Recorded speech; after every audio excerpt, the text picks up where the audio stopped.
So on ஆயிடுச்சு.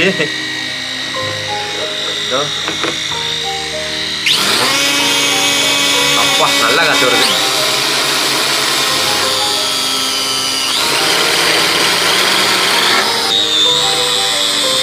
So இங்கே பார்த்தீங்கன்னா காற்றை ஒரு சைடில் வந்து இழுத்து இன்னொரு சைடில் வந்து நல்லா தள்ளுது. ஃபார் எக்ஸாம்பிள் என்னோடய வாய்ஸே வந்து கேட்காத மாதிரி ஆகுதுன்னு நினைக்கிறேன். பாருங்கள். ஸோ காற்றை வந்து ஒரு சைடில் இழுத்து இன்னொரு சைடில் வந்து தள்ளும். அதனால் வந்து என்னென்னா நமக்கு வந்து ஒரு அப்லிஃப்ட் கிடச்சி இது வந்து நவுறுது. பட் இது ஷேப் வந்து போட்டுங்கிறதுனால நமக்கு வந்து முன்னாடி நவரும். இங்கேருந்து காற்று இழுத்து இங்கே தள்ளுறதுனால இது நவுறுது. நியூட்டனோட தேர்ட் லா. இதே வந்து ஏர்பிளைனுங்கிறதுனால வந்து ஒரு அப்லிஃப்ட் கிடைக்கும். அதனால் வந்து அது வந்து பறக்குது. பெர்னாலிஸ் பிரின்சிபல். ஸோ இந்த மாதிரி ஒரு லா அண்ட் பிரின்சிபலை பேஸ் பண்ணி தான் நம்ம டே டு டே லைஃப்பில் ஃபேஸ் பண்ணுற ஒரு ப்ராப்ளத்துக்கான சொல்யூஷனாக ஒரு இன்வென்ஷன் மூலியமாக நான் வந்து சால்வ் பண்ண போகிறேன். ஸோ